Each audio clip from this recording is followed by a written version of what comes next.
Right. Modern Indian హిస్టరీలో socio religious reform moments, సంస్కరణ ఉద్యమాల గురించి చూద్దాం. అందులో ఫస్ట్ రాజారాం మోహన్ రాయ్. రాజారాం మోహన్ రాయ్ ఏం చేసిండు, బ్రహ్మ సమాజం ఎందుకు స్థాపించిండు, దానికి రీజన్స్ ఏంటి, అవన్నీ ఈ పాటలో డిస్కస్ చేద్దాం. రాజారాం మోహన్ రాయ్ ఎక్కడ జన్మించిండు? వెస్ట్ బెంగాల్కి చెందిన వ్యక్తి. అతను హుగ్లీ డిస్టిక్లో రాధానగర్లో జన్మించిండు. ఈ హుగ్లీ డిస్టిక్ రాధానగర్ అవసరం లేదు, బట్ వెస్ట్ బెంగాల్ అనేది ఇంపార్టెంట్. అండ్ ఇతను ఉన్నతమైన బ్రాహ్మణ కుటుంబంలో జన్మించిండు. ఆర్థోడాక్స్ బ్రాహ్మణ్ ఫ్యామిలీలో జన్మించిండు. అతని ఇంటి పేరు వచ్చేసి బెనర్జీ. రైట్, కానీ ఎక్కడ కూడా బెనర్జీ అని మనం వాడడం, కానీ అతని ఇంటి పేరు వచ్చేసి బెనర్జీ. ఇతన్ని the father of modern India, అంటే భారతదేశంలో మొదటి ఆధునిక మానవుడిగా ఇతనికి ఏకగ్రీవంగా ఆమోదించారన్నమాట. రైట్. అండ్ ఇతను స్కాలర్. దేనిలో స్కాలర్? అరబిక్ నేర్చుకున్నాడు, పర్షియన్, సాంస్క్రిట్, ఇంగ్లీష్, బెంగాలీ, ఇంకా ఫారెన్ లాంగ్వేజెస్ అయినటువంటి గ్రీక్, లాటిన్, హిబ్రూ, ఈ లాంగ్వేజెస్ అన్నిటి మీద పట్టు సంపాదించాడు. అండ్ అన్ని భాషల్ని అధ్యయనం చేసిండు అనమాట. ఆ భాషలలో ఏముంది, ఆ భాషలు నేర్చుకుంటేనే వాళ్ళు రాసినటువంటి గ్రంథాలు చదువుకోవచ్చు అని చెప్పేసి ఆ గ్రంథాలని అధ్యయనం చేయడానికి ఈ లాంగ్వేజెస్ని నేర్చుకున్నాడు అనమాట. ఇంకా ఇతను ప్రతి ఏదైనా వేదాంత, అంటే మన వేదాలు కానీ ఉపనిషత్తులు కానీ ఉన్నాయి అంటే దానికి కూడా ఏదో ఒక ప్రిన్సిపల్ రీజన్ ఉంటుందని చెప్పేసి గట్టిగా నమ్మిన వ్యక్తి. అండ్ ఇతను పాలిగామి అంటే ఏంటిది? బహుభార్యత్వం లేదా బహుభర్తృత్వం అంటారు కదా, ఆ పాలిగామిని అపోజ్ చేసిండు.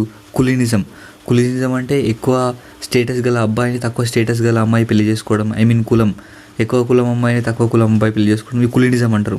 దాన్ని అపోజ్ చేసిండు. సతీని అపోజ్ చేసిండు.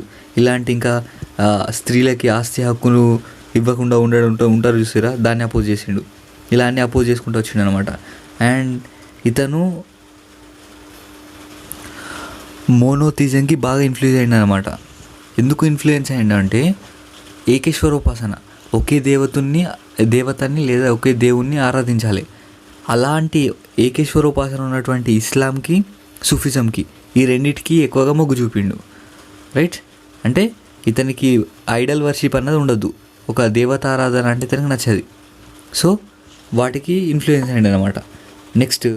Next Rajaram Mohan Roy against child marriage, అంటే చైల్డ్ మ్యారేజెస్ని అపోజ్ చేసిండు, బాల్య వివాహాలను అపోజ్ చేసిండు.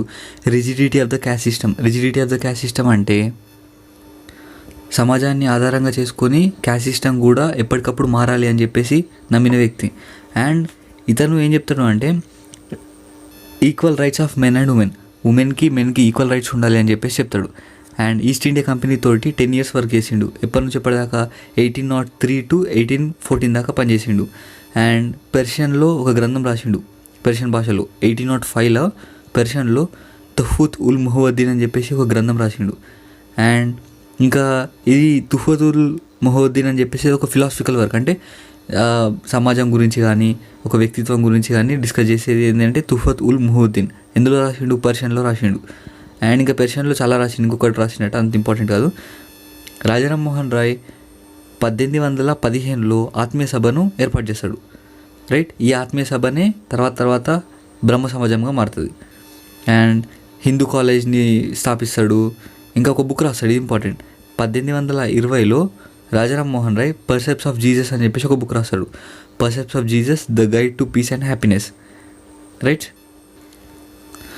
అండ్ ఇంకా బెంగాలీ వీక్లీ పేపర్ కూడా లాంచ్ చేస్తాడు, సంవాద కౌముది. ఇదందరికీ తెలుసు అనుకుంటా, ఒకసారి గుర్తుంచుకోండి. అతను రాసిన బుక్ పేరేమో precepts of Jesus, the guide to peace and happiness. Precepts of Jesus, the guide to peace and happiness. అతను ఒక బెంగాల్ వీక్లీ పేపర్ రాస్తాడు, Sambad Kaumudi. The moon of intelligence అంటారట ఇంగ్లీష్లో, ట్రాన్స్లేట్ చేసి వచ్చింది.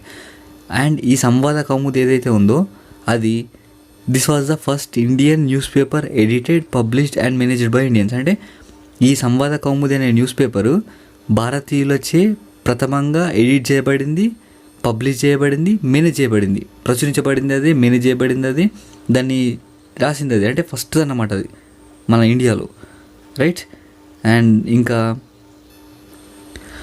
ఇతను 1822లో మిరాతుల్ అక్బర్ అని చెప్పేసి ఇంకొక బుక్ రాస్తాడు, మిరాతుల్ అక్బర్. ఇంకా వేదాంత కాలేజ్ కడతాడు, అంత ఇంపార్టెంట్ కాదు. ఇంకా నెక్స్ట్ ఏం చేస్తాడు చూడండి. లార్డ్ విలియం బెంటింగ్ సహాయంతో సతీని ఇల్లీగల్ చేస్తాడు. అంటే సతీ సహగమనం ఏదైతే ఉంటుందో దాన్ని ఇల్లీగల్ చేస్తాడు. అంటే దానికి క్రిమినల్ లా ఉంటుంది, కోర్ట్ లా ఉంటుంది, కోర్ట్ దానికి జడ్జిమెంట్ ఇస్తుంది. ఐ మీన్ అంటే సతీ సహగమని నిషేధించిండు ఇన్ ద సెన్స్ అది ఎవరైనా చేస్తే అది క్రిమినల్ ఆఫెన్స్ అన్నమాట. ఏ రెగ్యులేషన్ ప్రకారం? రెగ్యులేషన్ 17 ప్రకారం, రైట్. ఏ రోజు చేసిండు ఇక్కడ అడిగాడు, బట్ మనం చూద్దాం. 1829 డేట్ రోజు 4th డిసెంబర్ రోజు చేసిండు అనమాట, రైట్.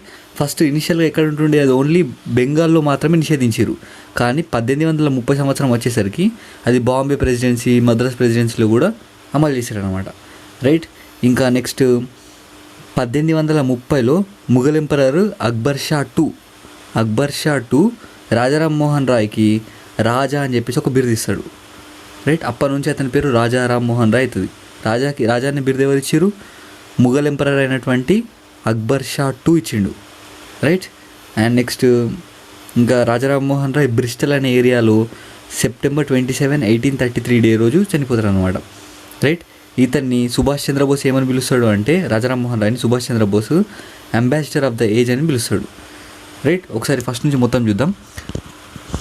ఇతని పేరు రాజా రామ్మోహన్ రాయ్.